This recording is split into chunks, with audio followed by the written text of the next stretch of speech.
So I just cleared it with the judge's advocate. Just so you know, the Marine Corps doesn't have attorneys, they got judge's advocates. I am a documented United States citizen, so I can't get deported. Let's talk about it. This journey began in Kanoa Bay. Kanoa Bay is the Marine Corps base in Hawaii. I was 3 years old. My father, my mother, and my spiritual parents, Leon Howard Sullivan and Amazing Grace, took me on a trip to Africa, to Togo. So on the spiritual highway, like a Nigeria, Ghana type of thing. My mother wanted me to encounter the griots of the Jerlo tribe. They prophesied, predicted some shit like this. Now, I'm in Atlanta, so a lot of you know about Martin Luther King Jr. You don't really know about Leon Howard Sullivan. Now, I'm gonna tell you, I never met Martin Luther King Jr. The majority of which I know of the man came by way of his oldest daughter, my prophetic big sister, the Yoke Meister, the Yoki, the original Yoki of the Yokis, the Young Organization of Kings, internationally serving. Let me let you know where the Yokis came from. We used to be called the Bill Gray Basketball League, group of North Philly boys, and we had a Kingdom big sister. Now, me growing up in Zion Baptist Church, I was there until Sully gave me that little license when I was 8, because him and Mama Grace were going to go do a lot of work in Africa, right? He passed me like a baton over the temple to Bright Hope Baptist Church. A lot of y'all know, the bottom of which is the basketball court. William Herbert Gray, he might have been your pastor. He might have been your congressman. He might have been your Black Whip of Congress. He might have been your chairman of the Night Eagle College Fund. But in the basement of the Bright Hope Baptist Church, he was my crossover coach. I tell y'all that because over the past 3.5 years, God's had me prophetically teaching that the pandemic wasn't a crisis, it was a crossover. Let me pause for the cause and give y'all this interjection. When we look at our Bible, right, we need to look at it visually. When we look at Moses, we need to look at Moses as a representative, right? Because the God that we serve, he's a God of purpose. He be using the foolish things of this world to confound the wise. So what God decided to do is he decided to lose a little hood boy to go talk to Pharaoh on his behalf and say, let my folk in the hood go. Now, depending on where you are, depending on what books you might read, most of which are provided by the institution, they may emphasize certain individuals in your life. When we needed a mouthpiece, we had Martin Luther King Jr. When God's people needed jobs, economic and entrepreneurial self-sufficiency, that's when he raised up the architect. That's when he raised up Sullivan, right? Who gave us select patronage, gave us OIC, which you see us doing out here, teaching the younger generation the skills to pay the bills, who galvanized and got the community to invest $10 a month for 36 months, which became the 1036 plan that produced Progress Plaza, the first Black-owned, Black-developed community shopping center in American history. You know, whenever God's people need to get delivered from oppression, then God raises up a deliverer. When it came time for us to obtain jobs and the funding to get higher education, he raised up William Herbert Gray, right? Why? So we could kick in the door for corporate. Guess what you see us out here doing? Every man over here owns a business. We in the realm of entrepreneurship.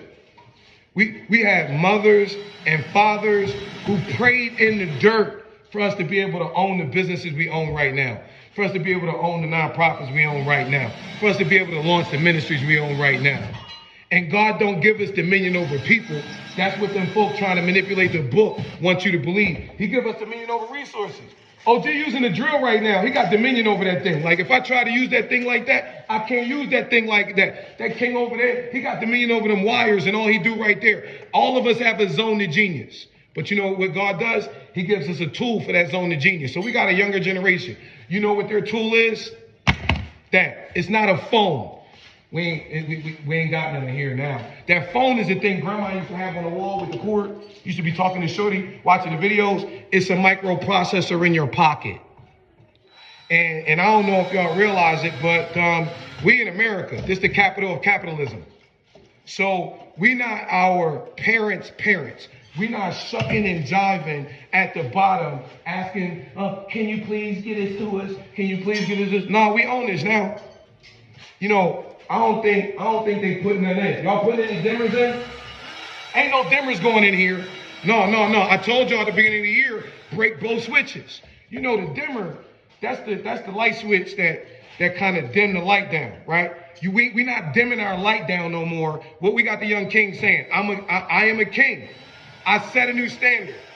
I defy the odds, right? That means that we're not dumbing ourselves down no more. How mom in that little song, this little light of mine, I'm gonna let this shine. We making you come up to a new standard. Mama and them used to have a code switch. Mama and them, we rough and rugged when we out and popping them on the work site. What mama and them say? You better clean yourself up when you going in the house. That's what Amazing Grace told me. You listen, go ahead and clean yourself up, King. The same conversation you having outside with the boys on the ball court, or the one that you having on the block, that ain't, don't get that to them in Bible study. Don't get that to them behind the joint. No, we breaking both switches. You know why? Because we own the building now. Like I'm proud to tell you, I'm a hood nerd. Before, you thought every nerd had to be soft. No, we rough, rugged, and intellectual. And we are taking what our mothers had to the next level. That's it. Like when Sully sent me here, after they killed their youth department to monetize his homie, and William Herbert Gray, I'm gonna give y'all a fact check to fact check me. All right. Matter of fact, I'm gonna do it the way Yolanda would want me to do it, because we creative arts. When they get the boss in the movie, they stop coming. When they got Martin Luther King Jr., they ain't stopped coming. When they got his little brother AD, they ain't stopped coming. They came to get Daddy King. They missed. Killed his wife in front of his daughter. His daughter was Mama Ferris. That's Isaac Ferris' fuckboy mama. It is what it is. You understand what I'm telling you? So when Daddy King seen that pressure, he called up his mentor's son, William Herbert Gray III. Hey, Herbie, get down here. This how Herbie told me. I told Daddy King, they just got my man. I'm not coming down here. You out your freaking mind. I know what you need, though. I know what Mama King need. I got this nigga from Chicago that I call Jersey Joe. Oh. He wrote in the book, and he got this spirit. They say when Mama King met Joe Roberts, she told Daddy King, I found my man. I found our pastor. Then Joe, when he found out how political it was, he was like, yo, I'm out. Then after they killed Mama King, when Joe was with Herbie at the funeral, one of the members said to him, how many more folk you gonna let die before you come help Dad? That's when Joe Roberts became the pastor of Ebenezer. Now, the only person who can affirm any of this is Reverend Dr. Albert Paul Brinson, who pivotal in launching the A.D. King Foundation on the board of OIC. Now, all of the fundraising that Martin Luther King Jr. got during the movement, he got from up north. Let me give you two people who contributed to it dramatically. One of them is the founder of the Martin Luther King Jr. Association, the great Honorable Cynthia Dolores Nottage Tucker. That's Whitfield Nottage's daughter. Let me tell you what she did. She had Freedom Elegante. She freed up the Civic Center in Philadelphia. The first time Coretta Scott King and Martin Luther King Jr. got a couple of $100,000. Let me tell you the other one who did it for him. Leon and Howard Sullivan. Sully has something called select patronage. It's in the book. I'm gonna tell you what it was. It was companies taking advantage of us in the hood. One of them in Philly was called Tasty Cake. Y'all know about Tasty Cake. It's these little baked cakes that everybody in the hood was addicted to. And in the early 1960s, late 1950s, everybody was buying them. You couldn't get a job. So Sully went to him and tried to ask nice for a job. They weren't hearing it. He got 403 pastors. They went to the pulpit. They said, listen, we don't buy where we don't work. It made them old Tastykake company crumble. You know, and then what happened was it opened up so many jobs that Sully realized we weren't trained for the jobs. So he opened up OIC. Now, I'm not my spiritual father. It's hard to get a building nowadays. But Sully took, when he opened up all those jobs, he took an old jail, 19th and Oxford, and converted it into a stage for us to learn the skills to pay the bills. He taught us wiring, taught us carpentry, taught us sheetrock, taught us all the things that you see us doing.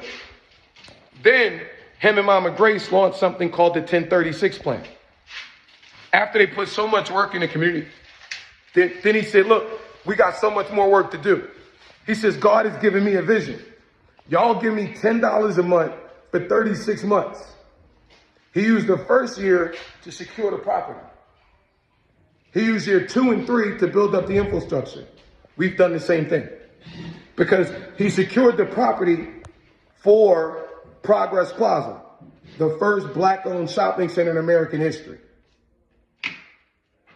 What we did was we took all of the old paper church business directories and we allowed our daughters to use the search engine optimization, the search engine marketing, the social media marketing, the AI understanding and implementation that they've been studying and are infatuated with and are really artisans of.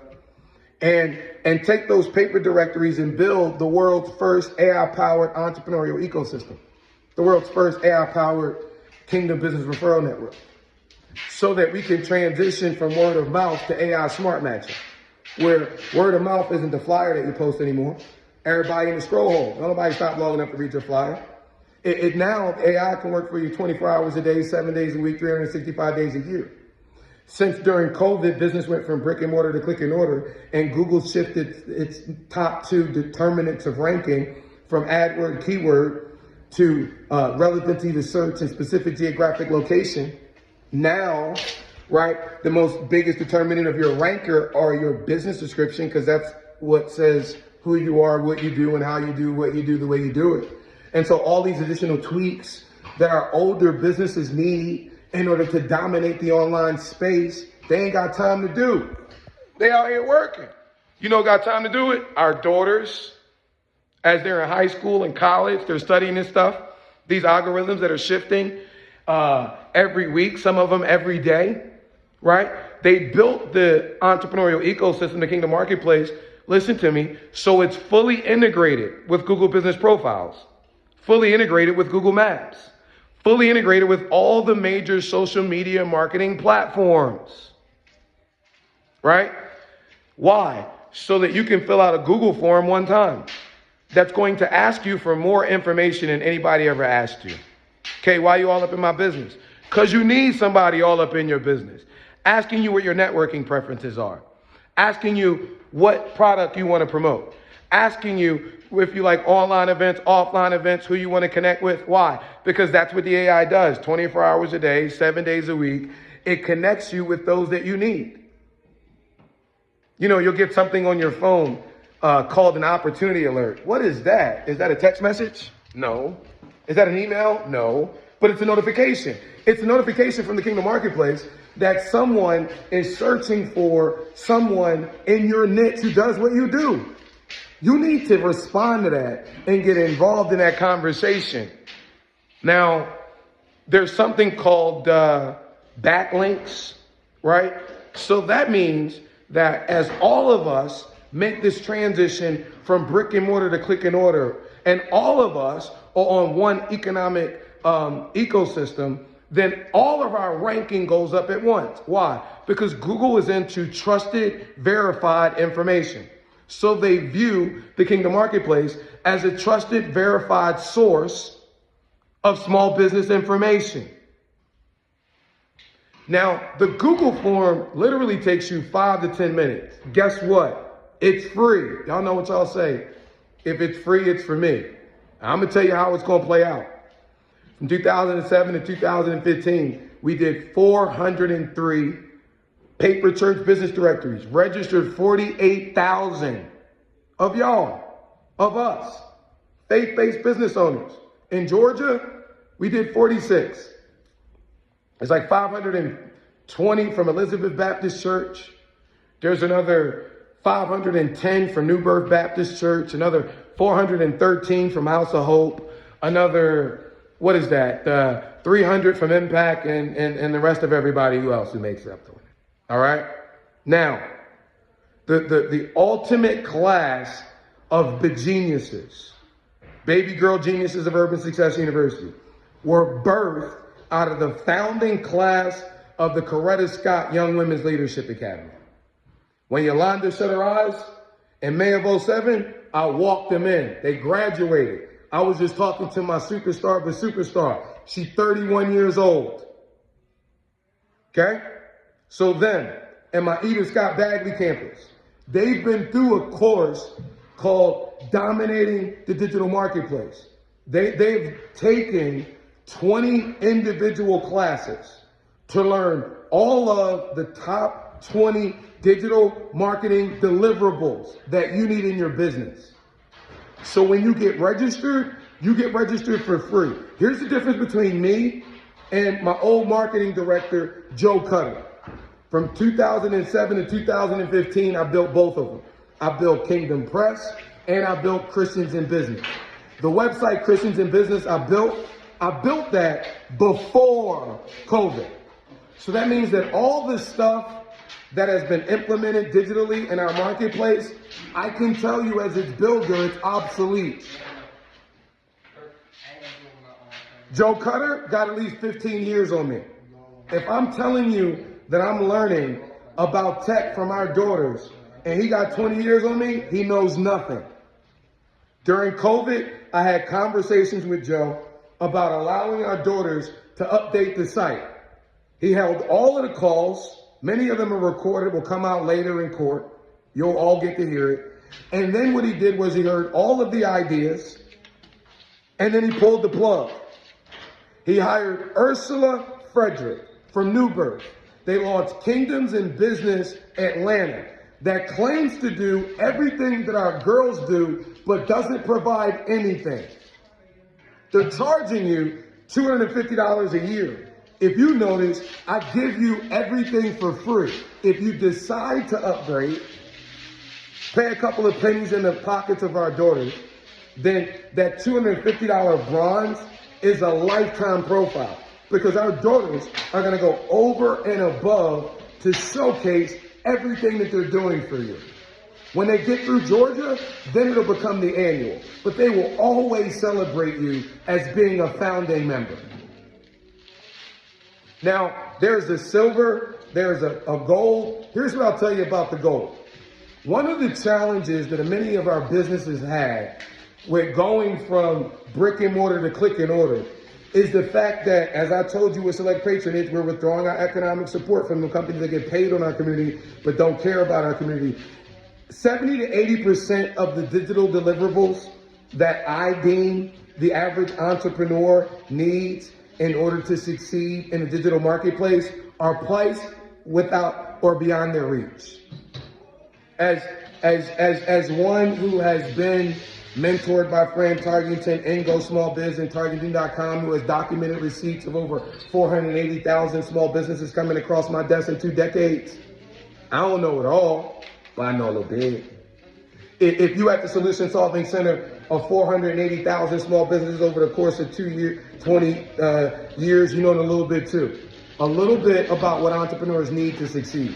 A little bit about what they need to not just stay alive, but really thrive out here in these entrepreneurial streets. And so when I did my SWOT analysis of what y'all really need, when it comes to getting it from one of those big firms, it's between 15 to 25,000. No wonder you can't afford to obtain it in your business. That's intentional, not accidental. But if you decide to upgrade and go gold and invest $1,000 in the next generation of Kingdom entrepreneurs, then you obtain $15,000 to $25,000 worth of deliverables. Let me ask you this question that I deem to be a no-brainer. Let me define it. No brainer. Open your head, take your brain out, close your head. It still makes sense. Makes so much sense, make dollars for you later. Let me explain the dollars for you later. Mama told me penny saved is a penny earned.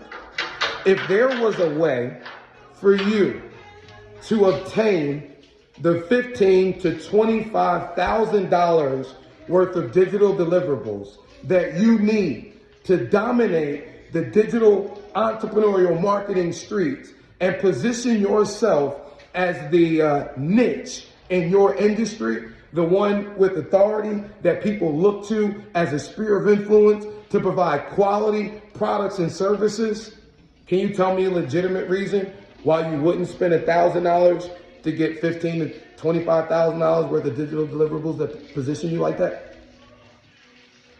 No, you can't. Well, that's the goal.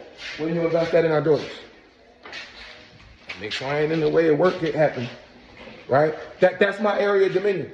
I'm able to teach regardless of where we are. That's what OIC is, right? The skills to pay the bills. This is the kingdom classroom, right? So we have OIC first, and then we got Progress Plaza.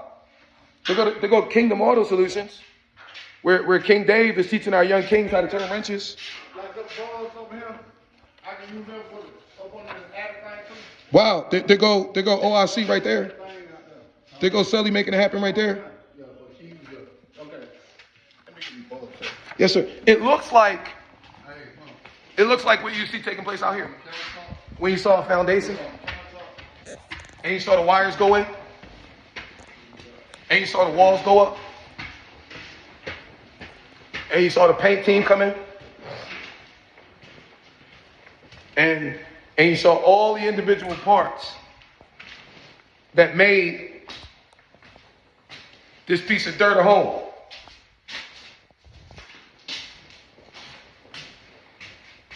This isn't produced for my money. What God wills, He provides for it. I like the thing. As a lesson to the next generation. Listen to me. Check the record. When everybody was running from the inner city, Leon Howard Sullivan was running to it. When everybody was running from our youth, Sully, the Lion of Zion before this one, was running to them. Now, I believe that strategy works. And I got evidence to show it to you. You're looking at it. So if you want to know why I fight so hard for our youth, because I was raised by Sully. I was raised by Herbie. And regardless of what the King kids did in 94, then I'm going to tell you, I'm going to show you what happened. Just like Sully gave ML select patronage to become Operation Breadbasket, when Yolanda and Coretta decided that they were going to rebuild the youth department, and Edith, then Amazing Grace, she gave them her mini university model, but she sent something that was like an extra little insurance piece. This is the original Mompreneur Squad. See, Amazing Grace, she had mentees. That's Yolanda and Martin Luther King III's mama. That's Coretta Scott King. That's one of her mentees. Right there, that's my mama. That's one of her mentees. Now, just refer to her as the prophetess, because as I teach her inside this text, I'm going to teach her like Hannah. You remember, who gave up little young Samuel, her son, back to the temple. When you go to KingJerald.com, that's the story that you get my mama did. Now, I'm going to tell you, they killed Martin Luther King Jr. But what Sully went through, fighting these corporations on behalf of the folk at the bottom, I'm honored to go through. I want to make sure that you don't get confused in what's spiritually taking place. Like Like when our fathers were shutting their eyes, you know, I watched my spiritual fathers, Leon Howard Sullivan and William Herbert Gray III. I seen these magnanimous men of God get used by God magnanimously in the lives of the people of God, from North Philadelphia to Africa and every freaking where in between. Last thing I seen these two go to the gospel do collectively was walk me into 3340 Peachtree, Atlanta, Georgia, Financial District, Buckhead, Tower One Place. Introduced me to Hall of Fame quarterback, serial entrepreneur. You know him, you love him. Father of the entrepreneurial development industry in our generation, Fran Tarkington. And you know Fran because of his entrepreneurial ventures, but you don't know that Fran owned KnowledgeWare, 10th largest software company in the world. You know about Leon Howard Sullivan because of the work he put in. I'll make sure you learn about Amazing Grace. You know about William Herbert Gray because of the work his pop put in. You know of him because of the work he put in Congress and in the United Negro College Fund. I'm going to tell you what every black person know. It don't matter if you're Christian, Muslim, or Jew, right? If you got an imam, you got a pastor, you got a rabbi, you got a first lady, you got a spiritual mama, every little black hood boy, whether you go to church or not, you got a spiritual mama.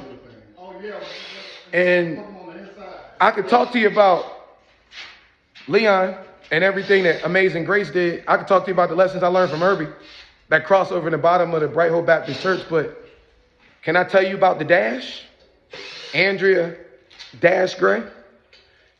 That's the lady that took my Vectrex. Y'all don't even know about Vectrex. Y'all in the PS2 and PS5 and PS30. You don't know about Vectrex. In the computer room one day, she came in and took my Vectrex.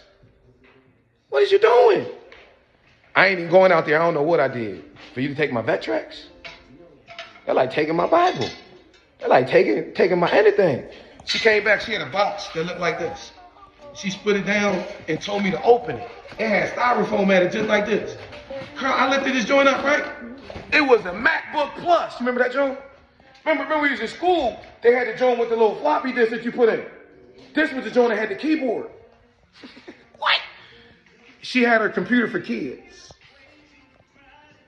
Okay, that's why you tech like this? She said technology was going to be the great equalizer. See, so when you see me doing what I'm doing, oh, that's the work of my mamas. That's Amazing Grace Banks Sullivan and Andrea Dash Gray. Now listen, Coretta friends with both of them. And I don't know what them damn little boys did over in that King Center in 93 and 94. Ain't none of my fucking business. You know, this is what we know in the hood. Our mamas, they feel some kind of way about you. They gonna let you get beat up. Now, older brothers, they couldn't smack Isaac around. That nigga got 15 years on him. So 30 years ago, I'm 15. That nigga 30. What stopped me from smacking him around? Yoki. All right, cool. You know what I learned though in them 30 years? I learned my niggas in the A is popping. I learned these Atlanta women. What? I used to drive foreigns and think that was it. I got a throwback Chevy. Be working on it myself. Like I've been in hard money funding and commercial lending my whole life. What? I'm building now. What? I got boots on the ground now. What? I learned to slow down now. What? I'm in the father position now. What? Don't fuck with my kids. You feel me? And in the 30 years, like, y'all not one of us. The gospel transitions, bro. Like we not into, I'm going to call it what it is, the colonizer classroom in the slave master seminary. And when you fact check us and our roots from Zion to Bright Hope, don't make me bring up the real Ebenezer, right? Ebenezer Community Chapel at 19th and Susquehanna to get sent down here. I mean, come on, dog. ML, yeah, he went to Mays. Yeah, he went to Morehouse. He left Morehouse at 19. He went to Crozer Theological Seminary.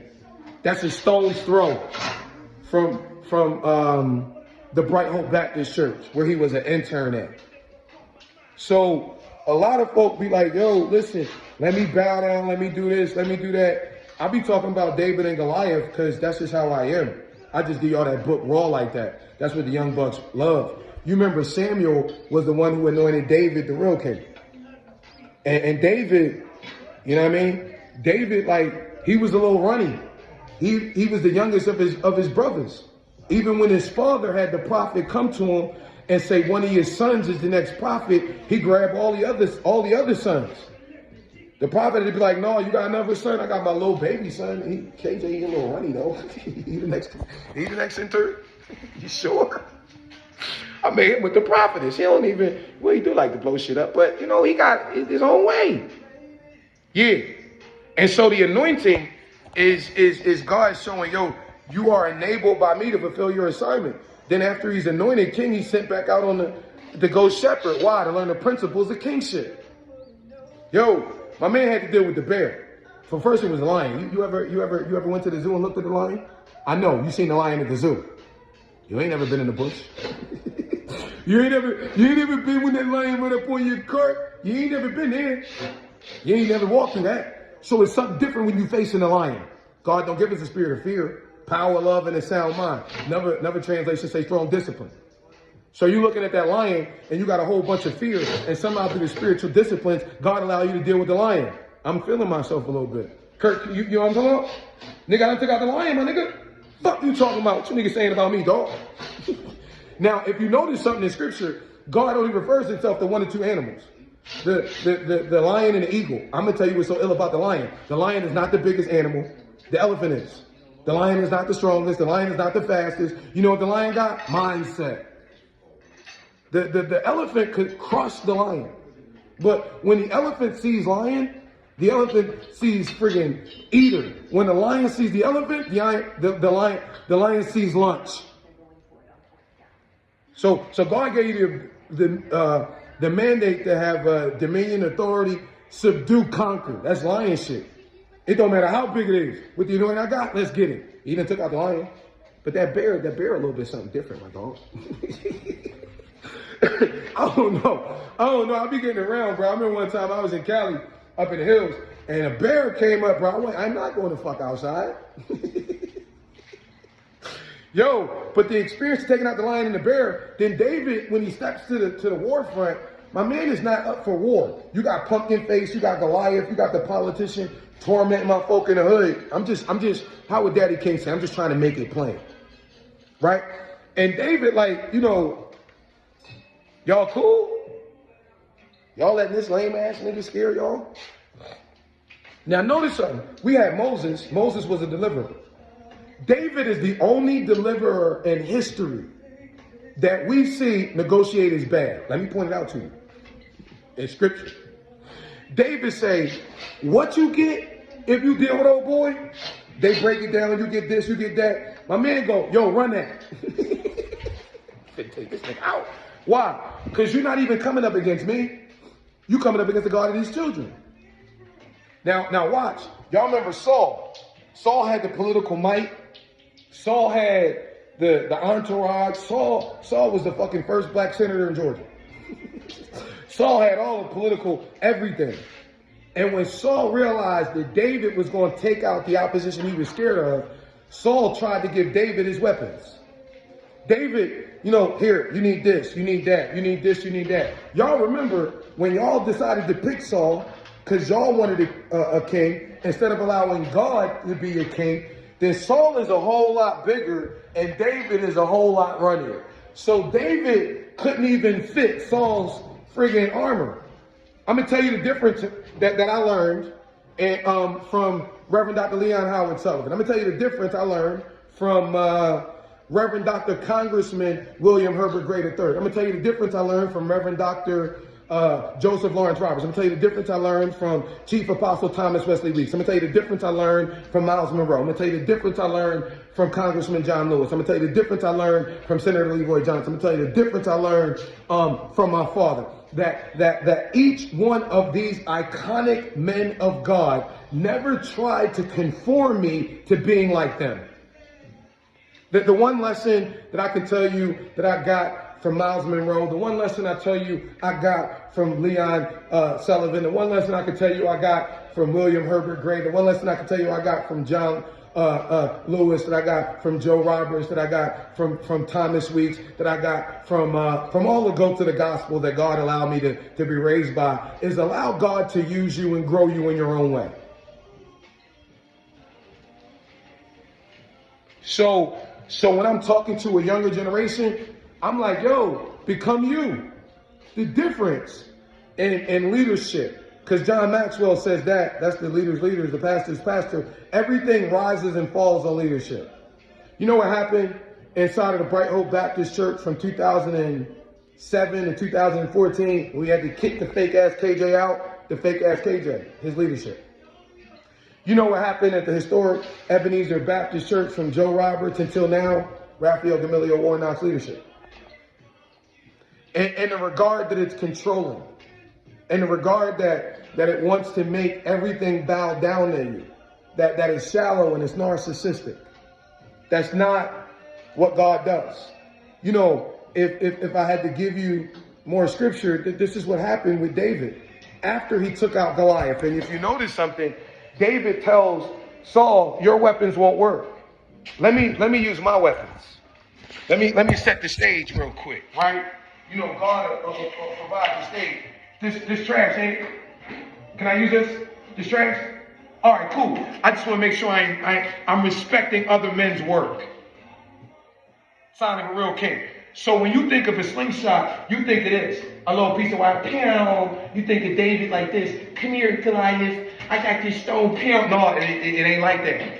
It ain't like that. This is why we train a younger generation in spiritual weapons. Love is a weapon. Patience is a weapon. Long-suffering is a weapon. Wisdom is a weapon. Knowledge is a weapon. Integrity is a weapon. You niggas ain't know meekness was a weapon. That's why you be taking my meekness for weakness. But that's besides the freaking point. See, David had trained with his spiritual weapons. So he wasn't confident in what Saul was trying to give him, because the colonizer's classroom and the slave master's seminary interpretation of the gospel doesn't work in the fucking trap. It don't work in the slums. It don't work in the ball court. It don't work in the trenches. It don't work. It works in the building when mama and them got you sitting down talking. I mean, fact check me. We had this theological debut or dispute in 2011. What did we do? We took 627 West Clearfield. I mean, what you want? You take out your phone, right? And go to believingsoldiers.com, right? We took 627 West Clearfield. The biggest dope corner in North Philadelphia. And we turned it into the sanctuary, right? Busting at the scene for prison ministry. Guess what? I ain't got no praise and worship team. I don't need it. I ain't got no choir. I mean, every once in a while the kings will get together. You know, when the Bible says make a joyful noise, I guess if you want to call that a choir, we ain't got none of that. Because black men don't want none of that. You know what we want? The one thing that the colonizer does not allow for in the service. You know what that is? Can I ask a fucking question? How does that shit apply to me in my everyday life? Kurt, you ever had that ability? That's the one question I want to know. A lot of it does, but we only got the slave version of it. So for the majority of black men, we feel like that's the slave religion. Well, hold on for a minute. You only got the slave version. Let's go to 2 Timothy, the 2nd chapter, and the 3rd verse. You got to endure hardship as a good soldier of Jesus Christ. Oh, you never heard the soldier version? Oh, because certain things going to pop to you when you hear a soldier. When you hear a soldier, but like Jesus said, if you love me, you're going to run around the sanctuary. No, he ain't say that. If you love me, when I put this crystal on your head, you're going to fall to your knees. He ain't say that. He said, if you love me, you're going to keep my commandments. Oh, okay. That's orders, soldier shit. He said, watch this. You ready? Paul said you got to stand 10 toes down in the power of God. Put on the whole armor. Slaves don't have armor. Soldiers do. Watch. I gave you the analogy of Moses. Poise, political, and posture.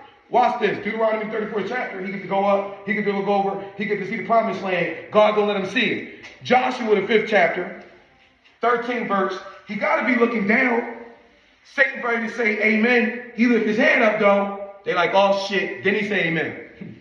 He like, uh-oh. Then the first thing he sees is not Jericho. He don't see the promised land. He see a man with a military suit, with a sword in his hand. That's a Christophany, big word. Picture of Jesus before Jesus. What'd he say? Hey, my niggas, you for us or against us? Neither. I represent the Lord of hosts. That's the militant guard. So when we look at it, we look like, well, the militant guard, yeah, unlike like how they teach in the building, yes, Joshua does divide the inheritance, but watch this. He got to go conquer it first. So it implies Joshua is militant. But watch this. What we talking about? Spiritual weapons. The weapons of our warfare, not carnal. They mighty for the pulling down the strongholds that Satan has on the minds of our children. Watch this. The same Jordan, the one that Jesus is baptized in. Unlike a younger generation, he's not coming out of the wilderness. He's being pulled into the wilderness to do battle. No jabs, no uppercuts, no roundhouses. He don't grab the Glock. He don't grab the Drago. Young buck, give me the AR. What'd he do? He speaks the word, the sword.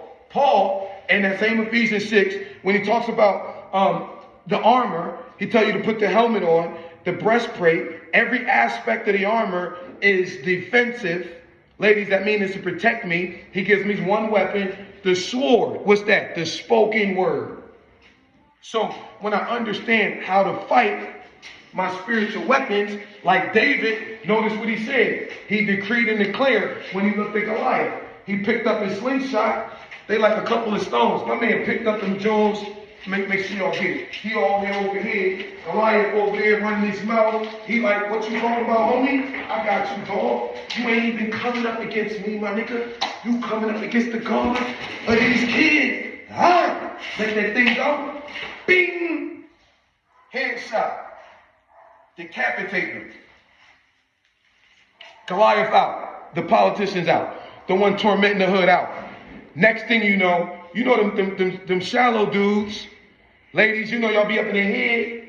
They talking about David killed 1,000 or Saul killed 1,000, but David killed 10,000. You know, we just took out Walker for you, Warlock, and now all of a sudden you after me. Now Saul got the same military, the same folk that David just helped him use to deal with the opposition he couldn't deal with after him. Now we got the National Park Service. Now we got Shannon Jones making threats. Now we got Willie Watkins making threats.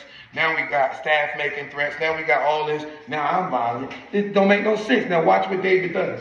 Hey, Kurt. Right here. So David, watch what David does. David runs into a cave, the cave of Absalom. If y'all ain't no Bible scholars, I'm in 1 Samuel, the 22nd chapter. David runs into a cave. Matter of fact, I got y'all. We're going to go into Mr. Scott room. Watch how it play out. David runs in the cave. Oh, okay. Mr. Scott room got a door now, huh? David runs in the cave. Right? I'm in the cave right now, right? David, oh yeah, I need the light. David's in the cave. And when David's in the cave, the Bible says in 1 Samuel 22, let me get my phone, right? That when David's in the cave, he looks up. And somehow all the men in his father's house, all his brothers, they find out he in the cave. David, like, and all the people, I'm trying to find the text as I'm telling you, all the people that are distressed, all the people that are in debt, all the people that are discontented, right? They come to David in the cave. Now run with me real quick to Psalms 142. Okay, because in Psalms 142 is when David is in the cave. Listen to me, I'm giving you the text. David says, listen, David, a prayer when he was in the cave. Y'all kicking it with me? I cried unto the Lord with my voice unto the Lord did I make my supplication. I poured out my complaint before him. I showed before him my trouble. When my spirit was overwhelmed within me, then thou knowest my path and the way wherein I walked. have they privately laid a snare for me. I looked on my right hand and beheld there was no man that would know me. Refuge failed me. No man cared for my soul. I look unto thee, O Lord, and I said, thou art my refuge in the land. Attend unto my cry. I'm brought very low. Y'all see, I'm a dang. Oh, okay, where you at? I'm in the, you know what I mean? I'm in the cave, right? And I'm brought very low. Deliver me from my persecutors, for they are stronger than me. Bring my soul out of prison, that I may praise thy name. Praise thy name. Thy righteousness shall encompass about me. Now I want y'all to follow the lesson here, and then we done. It's Monday. It's the Kingdom Classroom. I gave y'all 15 minutes earlier. We're gonna wrap it up. This is your hour. Your day with the dean. Let's connect some dots here. We were in 1 Samuel. We were in the 22nd chapter. And in the first verse, and David departed thenceforth to the cave in Absalom. And when his brother and all his father's house heard it, they went to him. Y'all remember we were in Psalms 142, and David told God to send the righteous. And everyone that was in distress, everyone that was in debt, and everyone that was discontented gathered themselves, and he became captain over them. Those are the righteous. Those that are in debt. Those that are discontented, right? Those that are in distress, the hood. Those are the mission, as it was explained to me. And as we're in the sacred ascension period, we're going to respect our mamas and their work. And I'm making myself no reputation. I tried to tell y'all, we in a race. But the race is not a sprint. It's a relay race. And everything that's required in the sprint to win is also required in the relay race, but it's not enough to win. In order to win the relay race, you have to receive the baton without dropping it. And you must also pass the baton without dropping it. And the baton are our stories. The baton are our children. And the way that we get this relay race, it's not about us from men to men, generation to generation. It's the responsibility and the privilege we get from God. Nothing that we obtain, nothing that we build, nothing that we acquire do we deserve. God doesn't bless us because we deserve it. He blesses us because he's a blessing God. Not so we can get caught up in the material trappings of success. Moses told us that in Deuteronomy the 8th chapter. He said, if it was God who gave us the ability, God who gave us the goals, the dreams, the aspirations. Everybody breathe in and breathe out, breathe in and breathe out. It was God who gave you that breath.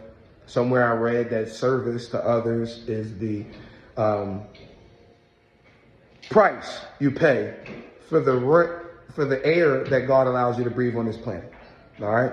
So it was God who gave us the ability to get wealth.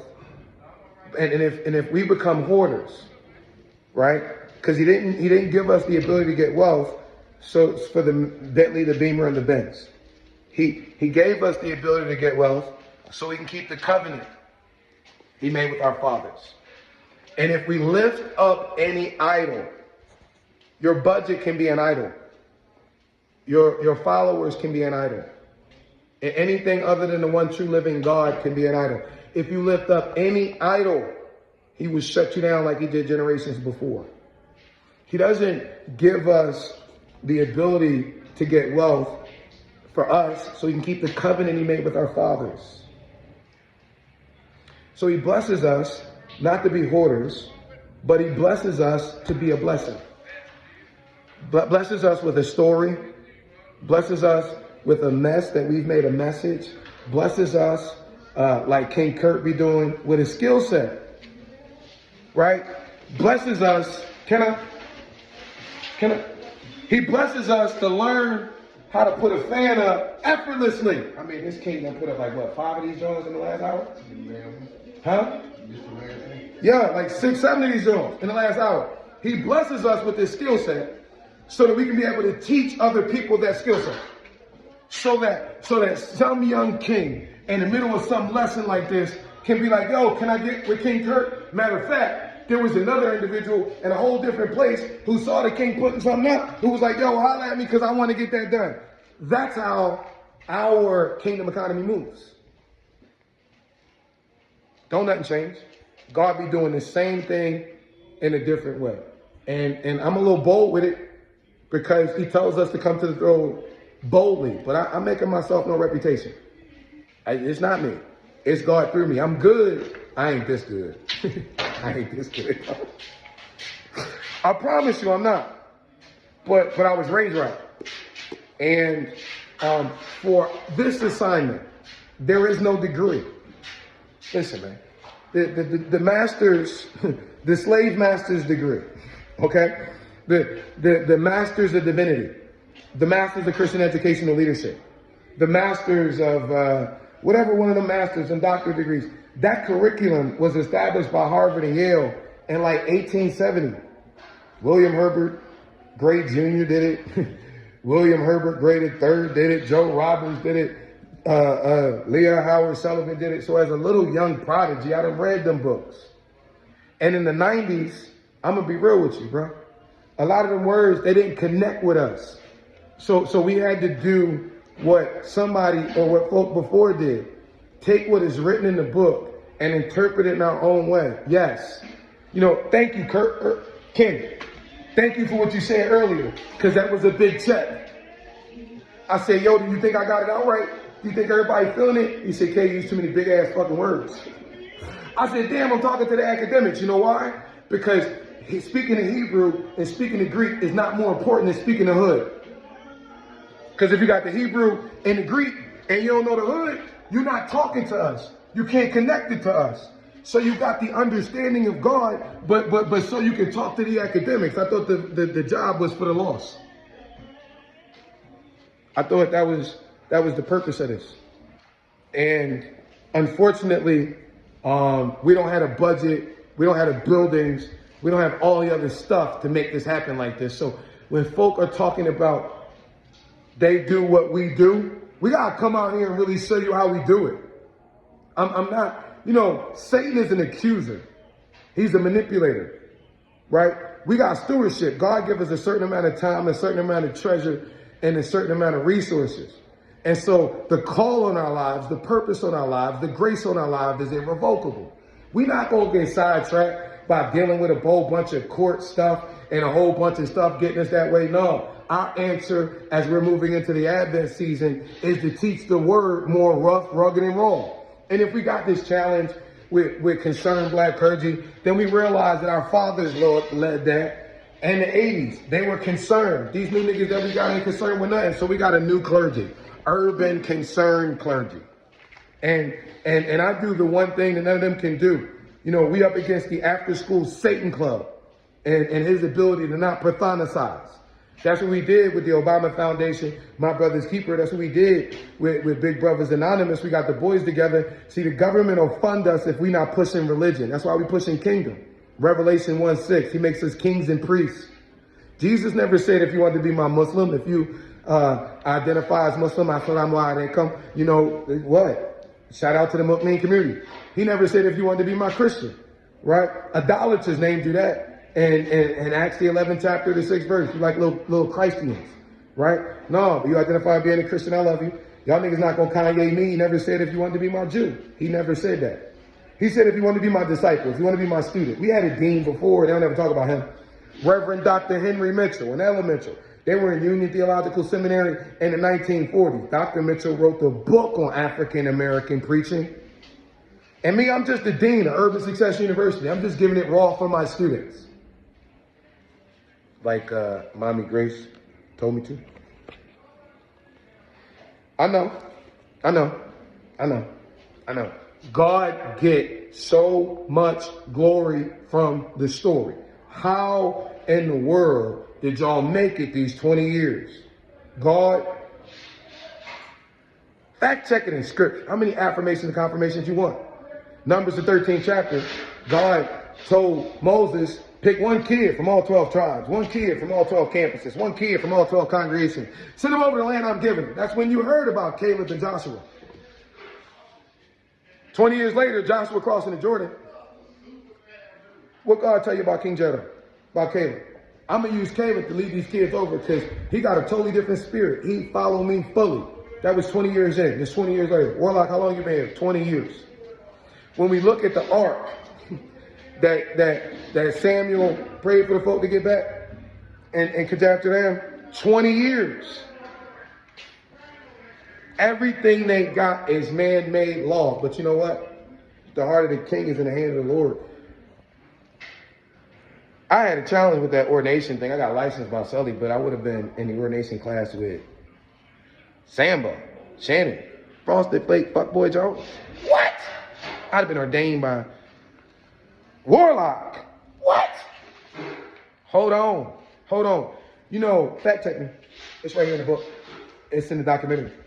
Leon Howard Sullivan said when he was in Abyssinia that's where Warlock started at. That Amazing Grace told him you got to get away from this political, it's getting away from God. Same thing she told me when it was up for ordination, right before she shut her eyes. You know what? I struggled with this. I had given up on it. Till Brian Kemp signed Senate Bill 36. I don't need ordination. And Reverend Dr. Albert Paul Brett, he already gave y'all his take on it. When everybody boycotted the A.D. King Foundation this past weekend. Some things just come and go. Alveda over there with Trump, Isaac over there with Trump, Warnock over there with Biden. Nobody giving a crap about our kids. They killing themselves. We doing, like William Herbert Gray said, I'm doing so much now, but man, we could do so much more with your help. Period.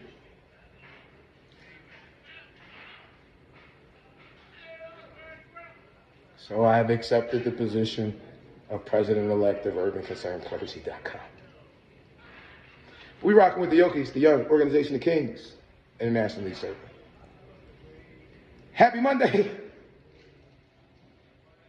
Love y'all almost as much as the Father. On behalf of the Father, have an amazing day on purpose. Never forget the Father made each and every single one of y'all amazing on purpose. I know it's like Paul in First Timothy, the 12th chapter. He said, "Man, I thank God for allowing me in His service.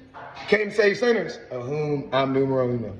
But He decided to use me, because if He could use me, then the generation would be like, "Damn, if God could use KJ like this, I can only imagine what He could do for me." I'm making myself no reputation. This is not me. This is God through me.